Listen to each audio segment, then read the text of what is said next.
Hi and welcome back to another Tech Minds video. So today we're going to be taking a look at the Radioddity GD-77s.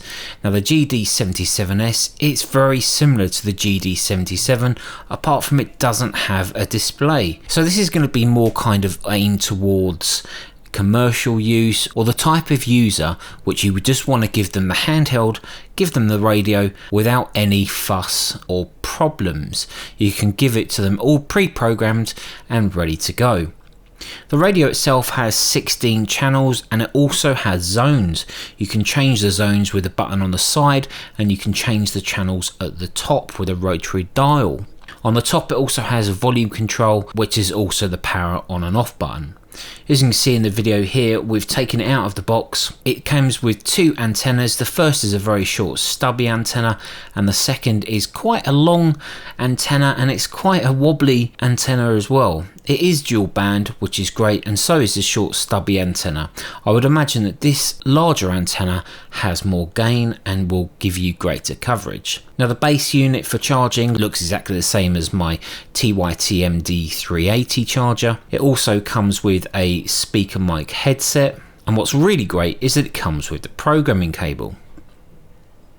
So let's just take a look at the radio itself. It feels very sturdy in the hand and the battery just clips on the back very easy, and the antenna literally just screws on.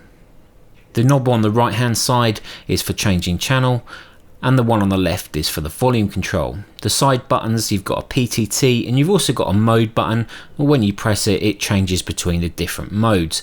Now it will say mode 1, mode 2, mode 3, etc. The mode 1 and mode 2 is actually your zones. There are a couple of other pre-programmed buttons like the orange button on the top and the blue button on the side. These can be programmed in software to do anything that you want or any of the features that's available on the radio. So let's take a look at how we program it. So the first thing you're going to want to do is head over to the Radioddity website. I'll leave a link down in the description below so you can go straight to the download page. Once you're here, look in the middle column and go down and find where it says GD-77s software. Now just go ahead, click on it, it will download as a zip file, uncompress it and then run the executable which will install the software. Okay, so once the software has been uncompressed into the installation folder, just navigate into that folder and look for a file called DMR.exe. Run that and you'll be presented with the CPS software. Now with the radio plugged in and turned on, you can go ahead now and click this little icon here. It looks like a handheld radio with a yellow icon, and that should start to read the radio. Now I have already pre-programmed this radio, so it's going to read back the programming data that I sent to it the other day. It only takes a couple of seconds, and as long as you see the green bar going up, you know that it's working. You'll then be presented with read complete. Now obviously if it's a brand new GD-77s, then it's not going to have much in it. So let's take a look at a couple of essential things that you need to set up first. So the basic information is literally what it says. It's just the basic information of the radio. Let's go to general setting. So here we've got a radio name and radio ID. This is quite important. This radio ID must be your DMR ID that you've been assigned by DMR. There's quite a lot of other different options that you can go through and change.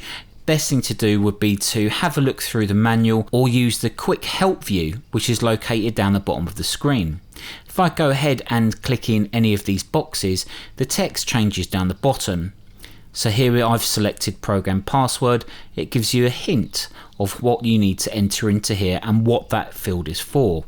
Let's go over to here where it says call alert duration, click in the box and it gives you some information about what that's for. Now I think that's really handy because there's so many settings in this software and even I don't know what all of them are for. So when it comes to programming the GD-77s, now for analog it's going to be very easy. You just create a channel and assign it to a zone. Now if you want to be using this with a DMR network or talking to another DMR radio, then there's a couple of things you need to do. The first thing that you need to do is create a digital contact. Now these digital contacts will actually be your talk groups. So as you can see here, I've created one called Talk Group 9. It's very simple, very easy to do.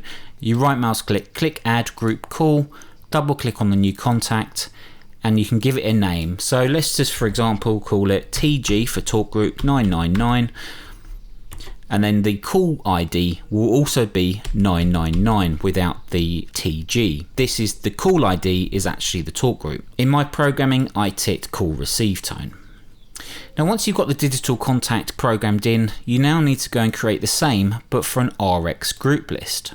So same as before, right mouse click, click add, double click the new entry, give it a name, select the talk group that we want to add in for the RX list, click add, and then you can exit from that window. So now we need to go ahead and make the channel. So we click on channel and right mouse click, click add.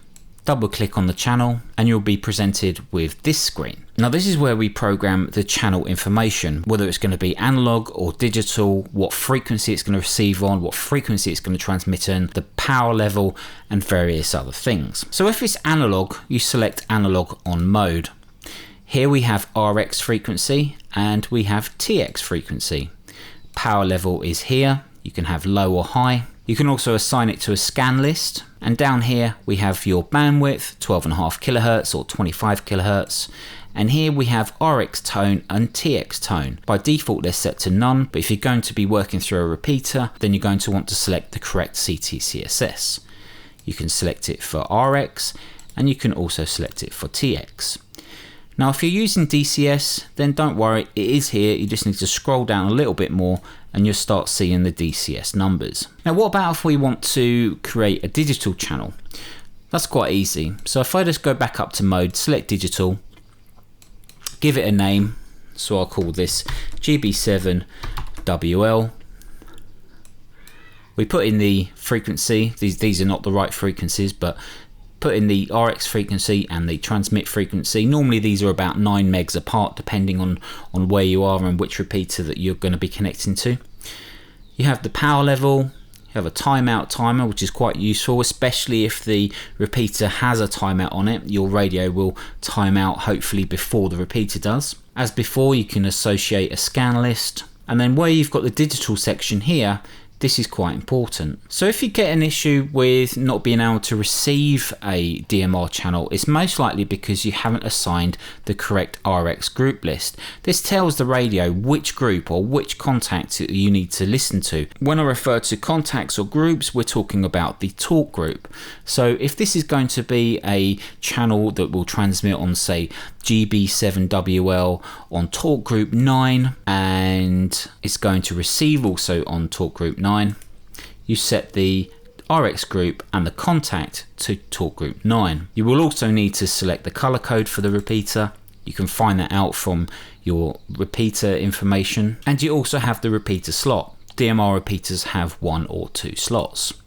Refer to your local repeater information guide on how to set that up. Okay, so that's the end of creating a channel. Now we can't just go ahead and select a channel within the radio. We need to create a zone. So we go to zone, right mouse click, click add. We can then double click the zone. We can give it a name, and then we can assign up to 16 different channels. So on the left here it shows you what's available, and on the right where it says member, you can have up to 16 individual channels which will relate to the channel selector on the radio, going from channel 1 through to channel 16. So if I wanted all of the WL talk groups, I would select them all and click add, and that would put them over into the member section. If that's all the programming that you want to do, you can literally just close it down and then right back to the radio using this icon here, which is of a radio with a red arrow pointing to the right. Now because the GD-77s doesn't actually have an LCD, you're not going to be able to see which zone is selected, but there is a button on the radio that when pressed it will tell you which zone that you are in. However, it will not say the zone name that you've given it. It will actually say mode 1, mode 2, mode 3, mode 4, etc. So if you can just imagine that the modes on the radio equal the zones, then you should be okay. Okay, so that's pretty much it. That was a quick overview of what you get in the box of the GD-77s from Radioddity, and also a quick overview of the programming software. If you've got any questions, feel free to leave them down in the description below, and if you need me to explain anything further, please don't hesitate to contact me and I'll do my best to help you out. And until the next video guys, take care and we'll see you in the next one.